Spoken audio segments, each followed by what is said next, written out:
रणवीर जी, आप जानते हैं मुझे? आराम से बात करिए। आप जानते हैं मुझे? ऐसे बात करती है। आप नीचे आइए, सब लोग नीचे आइए। नहीं तो आप पहचानने की कोशिश कीजिए। आप अभी ये नशा सत्ता का उतर जाए। अरे चलिए आप जाइए, बिना मतलब वाली बात न करिए, जाइए। नहीं तो फिर क्या बिना करें? मतलब वाली बात न करिए, जाइए। ये आप मुझे नहीं सिखाएं। कहाँ आप चढ़ किस पर हैं? चढ़ किस पर हैं आप? चढ़ किस पर हैं आप? चढ़ किस पर हैं? अरे और सब मुझे बता रहे हैं, फालतू बात आप। दोस्तों, आपने देखा इनका एटीट्यूड। आज हम इनकी ही बात आपसे करने आए हैं। यह है चंद्रशेखर रावण और आज इनका जन्मदिन है, तो मैं सबसे पहले इनके जन्मदिन की बधाई देना चाहता हूं। और दोस्तों, मैं आपको बताना चाहता हूं कि इनके बारे में क्यों मैं आज मतलब मुझे व्लॉग बनाना पड़ा, या मैं इन्हें, क्योंकि एक तो इनका जन्मदिन है दोस्तों। दोस्तों, इनकी पर्सनैलिटी और इनका कार्यशैली है, मैं उसके बारे में आपसे डिस्कस करना चाहूँगा आज। ये किस तरह से इनके अभी तक के जो ज़िंदगी है उसमें किस तरह के उतार चढ़ाव आए हैं, और किस तरह से ये सामाजिक एक जीवन शैली से राजनीतिक जीवन में इन्होंने कैरियर बनाने की कोशिश की है। दोस्त ये जो इनका, ये सबसे पहले जो इनका एक हुआ कि एक सहारनपुर में एक जातीय संघर्ष हुआ, तो उसमें सबसे पहले इनका नाम उभर कर आया उसमें। तो उसमें मुकदमेबाजी, केसबाजी भी हुई और प्रशासनिक कार्रवाई भी हुई, तो उसके बाद इनका नाम उभर के आया। वैसे तो दोस्तों होता ये है कि दलित समाज की ये दलित समाज से आते हैं, और दलित समाज का यूपी में जो प्रतिनिधित्व करती हैं वो बहन मायावती जी करती हैं। और आज भी जो दलित समाज है वो बहन जी पे लगभग आंख मीच के ट्रस्ट करता है।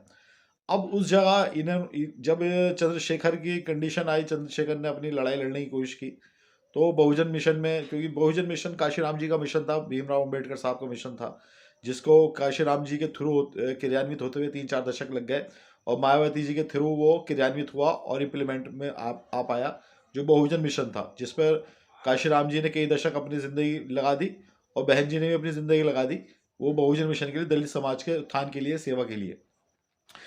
क्योंकि इनकी, मैं बहन जी की जो बहुजन समाज की क्यों बात कर रहा हूँ, क्योंकि ये चंद्रशेखर भी दलित समाज से ही आते हैं, ताल्लुक़ रखते हैं। तो दलित समाज में, क्योंकि यूपी में आज भी विकल्प नहीं है बहन जी का, और उसके बावजूद जब ये उनका चंद्रशेखर ने का जो संघर्ष किया, एक चीज़ तो है दोस्तों, ये तो हकीकत है कि बहन जी कंफर्ट जोन में चली गई हैं, वो संघर्ष से बचती हैं आज की तारीख में। और उसी हिसाब से जब चंद्रशेखर का उदय हुआ, क्योंकि चंद्रशेखर संघर्ष बहुत करते हैं, ये बात सच है। आप आए दिन इनकी कभी कहीं किसी से झड़प देख लेते हैं, कभी किसी जो कहीं प्रोग्राम होते हैं विरोध प्रदर्शन में, आप इन्हें देख लेंगे, कहीं गिरफ्तारियों मुकदमे बहुत लगे हुए हैं इन पे। तो ये हकीकत है कि ये संघर्षशील आदमी है, इसमें कोई दो राय नहीं है। संघर्ष करने का इन्हें शौक है, और धरने प्रदर्शन और इस तरह की चीज़ों में, गिरफ्तारी देने में ये आगे रहते हैं। बहुत सारे मुकदमे भी इन पे चल रहे हैं।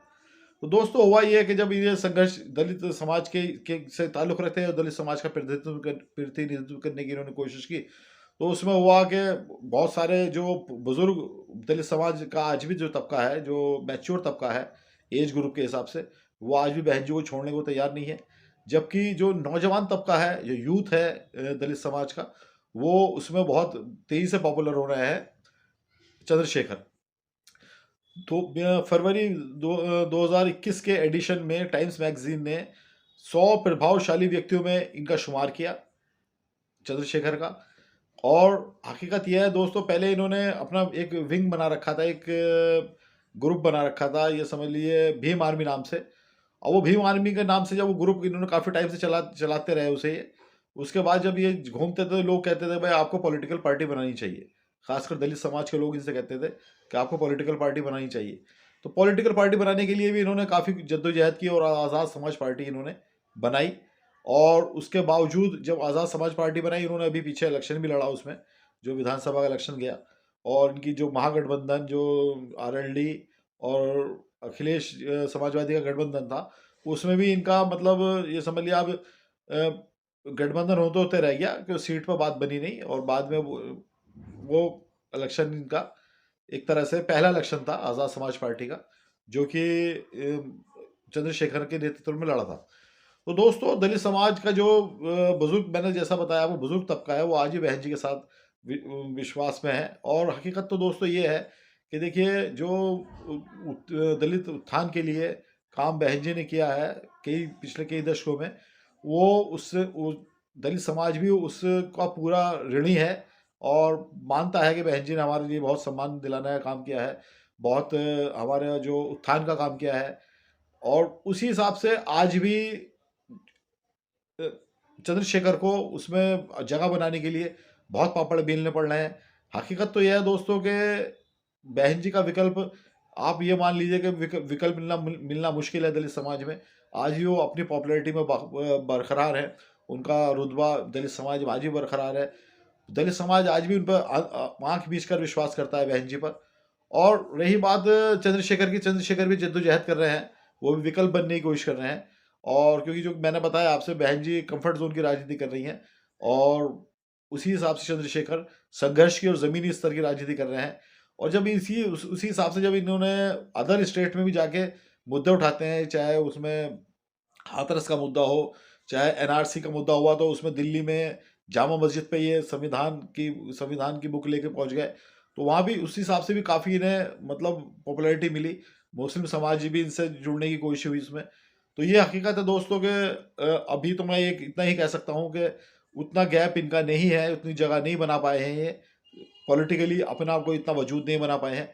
लेकिन ये हकीकत है दोस्तों कि जब बहन जी का भी, जो मायावती जी का भी है, वो भी अभी उनसे जो अदर वोटर्स है वो छूट रहा है, उसे बनाने की वो कोशिश कर रही है। लेकिन यह है कि हकीकत यह है कि आने वाले वक्त में ये चंद्रशेखर विकल्प के तौर पर उभरेंगे, ऐसा मेरा मानना है। और अभी भी काफ़ी दोस्तों, अभी भी इनके दलित समाज में भी बहुत, आप देखते होंगे जितने भी दलित समाज पे कोई उत्पीड़न का मामला होता है कि देश में कहीं भी, चंद्रशेखर उसको मुखर होकर बोलते हैं, बाकायदा वहाँ जाने की कोशिश करते हैं जहाँ मौके पे जिस जगह का वो मुद्दा होता है। अभी हाथरस में भी मैंने देखा था, इन्हें काफ़ी संघर्ष किया था इन्होंने।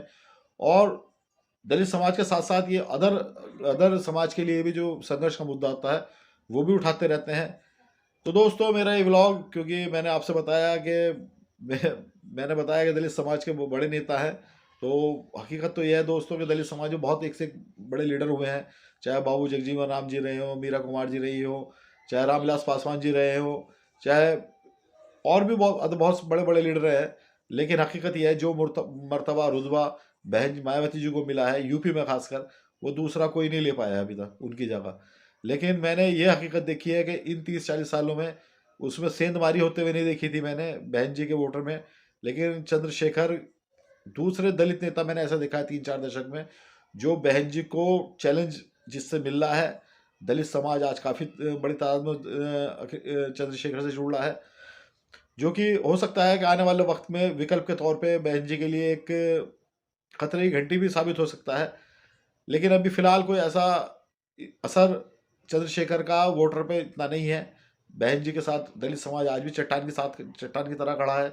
अभी जो विधानसभा चुनाव है उसमें भी दलित समाज ने बढ़ चढ़कर बहन जी का साथ बहन जी को वोट दिया है।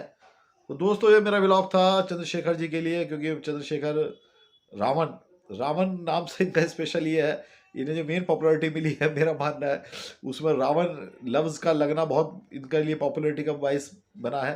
ये रावण लफ्ज़ लगने से दोस्तों आज तक मैं भी बताऊं आपसे, मैंने अपनी हिस्ट्री में, मैं अपनी याददाश्त में और कहीं भी नॉन मुस्लिम हिस्ट्री में, जो हिंदू समाज में, रावण नाम आज तक नहीं सुना। खाली इनका ये लक़ब लगा हुआ है, इन्होंने खुद लगाया, बल्कि ये कि चंद्रशेखर आज़ाद उर्फ रावण, उसकी वजह से इन्हें पॉपुलैरिटी मिली। वैसे रावण जो है बुराई का प्रतीक माने जाते हैं। तो दोस्तों ये मेरा व्लॉग था एक ऐसी पर्सनैलिटी के लिए जिसे टाइम मैगजीन ने फरवरी 2021 में 100 प्रभावशाली व्यक्तियों में शुमार किया। चंद्रशेखर आज़ाद जी, आपको जन्मदिन की बहुत बहुत मुबारकबाद।